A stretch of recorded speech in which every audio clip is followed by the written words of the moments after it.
Hello class 9, welcome back to your online class. So we were discussing different parts of alimentary canal and their function. So today we'll be discussing about the main part of alimentary canal where the complete digestion of the food takes place. That's your small intestine. Okay, now your small intestine, it's a coiled, folded, tube-like structure which is present in the abdomen region. Okay, so small intestine is about 7 meter long and 2.5 centimeter wide. Okay, now your small intestine can be divided into three regions. That is, the first upper region is known as duodenum, which is connected to the stomach. Then you have next region known as jejunum, and then you have ileum. It's in the ileum where the complete digestion of the food takes place. Okay, so your ileum has a finger-like projection, numerous finger-like projection known as villi, which aids in the absorption of the food. Okay, whatever the simpler food, the one which has been digested, diffusible form of the food is absorbed with the help of villi. Okay, and you have a numerous number of finger-like projection in the small intestine, because of which the absorption rate is also higher. Okay, it increases the surface area for absorption. And your small intestine, other than absorption of the food, it is supplied with two different types of digestive juices from the accessory gland, that is bile juice, which is produced in the liver, okay, and pancreatic juice,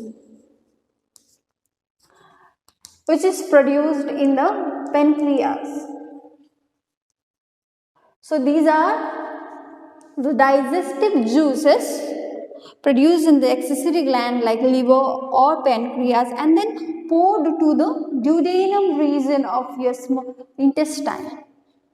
And this digestive juice has different kind of enzymes. Okay, bile, it does not have an enzyme. Its role is just to break down the large molecule of fats into the small molecule. Okay, and since your bile also has sodium carbonate, okay, so whatever the acidic food has come down from stomach, because stomach is filled with hydrochloric acid, so food becomes acidic. So in order to neutralize that food also, bile is used. Okay, and there is no presence of enzyme here, but pancreatic juice is loaded with different kind of enzymes which has a different role to play. Okay, which we will be discussing later. Okay, so first let us go through the structure of a villi. Since your villi, its role is to absorb the diffusible form of the food, the completely digested food from the intestine. So your villi is loaded with blood vessels, okay, and it also has a lymphatic vessel. Your blood vessel helps in absorption. Your villi is made up of just a single epithelial cell.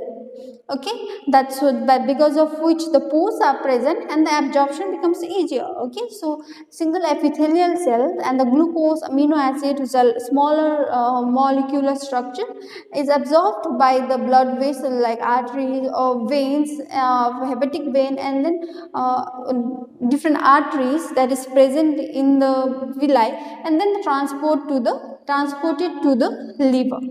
Okay, and fats or fatty acid or glycerol is absorbed by the lymphatic vessel, also known as lacteal. Okay, and later on poured into the bloodstream. So let us go through the structure of the villi. Okay, so this is the structure, a microscopic structure of an intestinal villus. Okay, just taking one villi. Okay, so you can see that this villus is made up of single epithelium cell, because of which, as you know, that in between the epithelium cell, the small pores will be present because it's a single epithelium. So the gap will be present in between the cell, and as you can see, the villus is loaded with the blood capillaries like blood vessels like vein, artery, and capillaries, which helps in absorption of the diffusible form of food from the small intestine. And it also has a lymphatic duct, known as lacteal, which helps in absorption of the fatty acid and cholesterol. Now, in between the villi, there is the cells, the region of the cells that is present in between the villi and ileum secretes your intestinal juice, which consists of different kind of enzymes and their role, which we will be discussing now. Okay, so now let's discuss about the different enzymes that is present in pancreatic juice, right? So like I told you, pancreatic juice, it is produced by pancreas and has a different enzymes which helps in the digestion or conversion of the complex nutrients into the diffusible form, right? So the different enzymes are your amylopsin, trypsin and stepsin. So amylopsin is also referred to as pancreatic amylase. Okay, the function of this is to convert whatever the leftover starch is present into your maltose. Okay, the starch is converted into maltose. The leftover starch is converted into maltose. As we know that the digestion of the starch or conversion of the starch already takes place in our mouth itself, right? Because saliva, it has salivary amylase which helps. So if there is any leftover starch, that is converted into maltose by amylopsin enzyme which is present in pancreatic juice. So next we have trypsin. It's a protein digesting enzyme. So it breaks down the proteins into peptides or larger peptides into smaller peptides or into amino acids. Okay.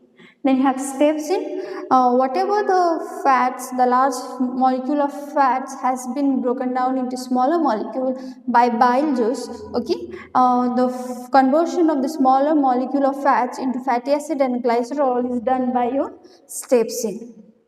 Okay, so those were the different enzymes which has a role to play in digestion of or conversion of the complex nutrients into the diffusible form. Okay, so we have discussed about the pancreatic juice. Next, like we discussed while discussing about the structure of villi, that in between the finger-like projection, that is villi, there is a the cells, the walls of those intestine in the ileum. It secretes intestinal juice, which is also a digestive juice, right? So let us discuss the enzymes present in intestinal juice. Those are your peptidase, also referred to as erepsin.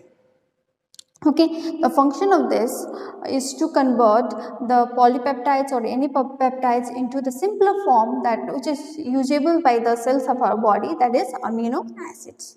Okay, then you have maltose, maltase, which converts the maltose into glucose. Okay, then you have lactase, which converts your lactose into glucose and galactose. Okay, then you have sucrase, which converts your sucrose into fructose and glucose. Okay, then you have lipase, which converts the small molecules of fats into fatty acid and glycerol. So you have to know the function of each of the enzymes that is present in pancreatic juice, intestinal juice, gastric juice, or in case of what all then pancreatic juice, intestinal juice, gastric juice. So whatever the enzymes are there, you have to know its function. Okay, so you can go through table 11.1 where you are assigned with the different region of your alimentary canal. What are the secretion, what are the enzymes, okay, and the nutrients upon which those enzymes act, and what happens after the enzyme, what is the product being formed. Okay, so you can go through table 11.1 which will give you the summary about everything related with your alimentary canal. Okay, so once the breakdown of the complete digestion of the food takes place, that means once the complex nutrient is converted into the simpler form, then the absorption, right? Absorption is taken place through the villi. Like I told you, villi is supplied with blood vessel. So your glucose, or if you have amino acid, they have a smaller molecular size. So it absorbed by the blood vessels of your villi, especially the hepatic portal vein will carry the glucose or amino acid to the liver, okay, where if there is excess, it is stored in the form, glucose is stored in the form of glycogen, and amino acid, after it is being utilized by the body, excess, it cannot be stored, so it is broken down. The nitrogen part is converted into urea and then excreted out of our body, whereas the rest part is converted into the glucose, okay. And you have fatty acid and glycerol, which is taken up by the lymphatic vessel, also known as lacteal, okay, and then later on poured on to the bloodstream, okay. So that's all about the small intestine. Now next part is your large intestine, okay. Large intestine has 3 regions. Those are your cecum, colon, and rectum. Its cecum is present on the junction of a small intestine and large intestine. The first part of large intestine is a cecum, okay. It's a pouch-like structure, and from that small portion arises, a small part, worm-like structure arises, that is known as appendix. So whenever this structure, the function of this is unknown, the function of appendix is unknown, it is considered to be useless, okay. It doesn't have any role to play in our body, but the inflammation of this appendix will lead to a disease known as appendicitis, okay. Then the next region, the larger region, is your colon. Then you have rectum, through which the undigested food passes out, okay.